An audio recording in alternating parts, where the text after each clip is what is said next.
ವೀಕ್ಷಕರೇ ನಮಸ್ಕಾರ. ಭಾರತದ ತುತ್ತ ತುದಿಯಲ್ಲಿ ಸುತ್ತಲೂ ಹಿಮದಿಂದ ಆವರಿಸಿರುವಂಥ ದೇವಾಲಯವೇ ಅದು ಕೇದಾರನಾಥ. ಶಿವನ ವಾಸಸ್ಥಾನವಾಗಿರೋ ಈ ದೇವಾಲಯದ ಬಾಗಿಲುಗಳನ್ನು ಅಕ್ಷಯ ತೃತೀಯದಂದು ತೆರೆಯಲಾಗುತ್ತೆ. ಈ ಸ್ಥಳಕ್ಕೆ ವರ್ಷಕ್ಕೆ ಲಕ್ಷಾಂತರ ಭಕ್ತರು ಆಗಮಿಸೋದ್ರಿಂದ ಇಲ್ಲಿನ ವಿಶೇಷತೆ ಎಂಥದ್ದು ಎಂದು ಒಮ್ಮೆ ಯೋಚಿಸಿ. ಅನೇಕ ರೀತಿಯ ನಾನಾ ಪವಾಡಗಳನ್ನು ರಹಸ್ಯಗಳನ್ನು ಹೊಂದಿರುವಂಥ ಈ ದೇವಾಲಯ ಇರೋದು ಉತ್ತರಾಖಂಡ ರಾಜ್ಯದಲ್ಲಿ. ಕೇದಾರನಾಥದ ಇನ್ನೊಂದು ವಿಶೇಷತೆ ಅಂದರೆ 2013ರಲ್ಲಿ ಪ್ರವಾಹ ಬಂದಾಗ ಅಲ್ಲಿನ ಪ್ರತಿಯೊಂದು ವಸ್ತು ಕೂಡ ನಾಶವಾಗುತ್ತೆ. ಆದರೆ ಕೇದಾರನಾಥ ದೇವಾಲಯಕ್ಕೆ ಮಾತ್ರ ಏನೂ ಆಗೋದಿಲ್ಲ.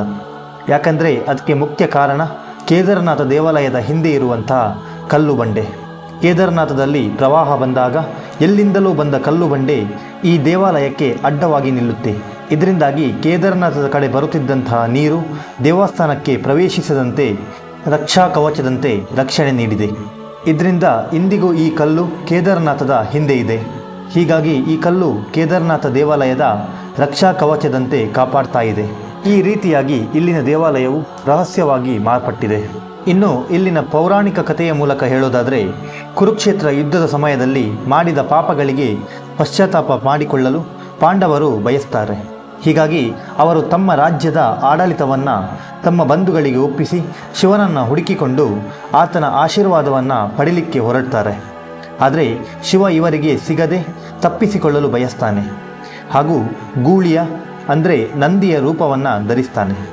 ಅದೇ ಸಮಯದಲ್ಲಿ ಪಾಂಡವರ ಸಹೋದರರಲ್ಲಿ ಎರಡನೆಯವನಾಗಿರುವಂಥ ಭೀಮನು ಗುಪ್ತಕಾಶಿಯ ಬಳಿ ಮೇಯುತ್ತಿರುವಂಥ ಗೂಳಿಯನ್ನು ನೋಡ್ತಾನೆ. ಇಂದು ಶಿವನ ದರ್ಶನವನ್ನು ಪಡೆಯುತ್ತೇನೆ ಎಂದು ಹಠವನ್ನು ಸಾಧಿಸ್ತಾನೆ ಭೀಮ.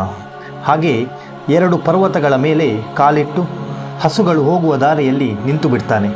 ಆಗ ಎಲ್ಲ ಹಸುಗಳು ಭೀಮನ ಕಾಲಡಿಯಲ್ಲಿ ಹಾದು ಹೋಗ್ತವೆ. ಆದರೆ ಒಂದು ಎತ್ತು ಮಾತ್ರ ಹಾಗೆ ಹೋಗದೆ ನಿಂತು ಬಿಡುತ್ತೆ.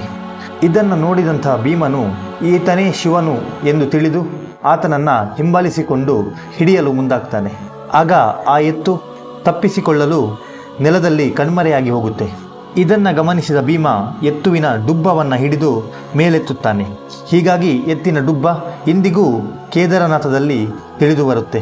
ಹೀಗೆ ಕಣ್ಮರೆಯಾದಂಥ ಎತ್ತುವಿನ ತುಂಗಾನಾಥದಲ್ಲಿ ತೋಳುಗಳು, ರುದ್ರನಾಥದಲ್ಲಿ ಮುಖ ಹಾಗೂ ಮಧ್ಯ ಮಹೇಶ್ವರದಲ್ಲಿ ಹೊಕ್ಕಳು ಮತ್ತು ಹೊಟ್ಟೆ, ಕಲ್ಪೇಶ್ವರದಲ್ಲಿ ಶಿವನ ಕೂದಲು ಕಾಣಿಸಿಕೊಳ್ಳುತ್ತೆ. ನಂತರ ಶಿವ ಪ್ರತ್ಯಕ್ಷನಾಗಿ ಪಾಂಡವರನ್ನು ಆಶೀರ್ವದಿಸ್ತಾನೆ.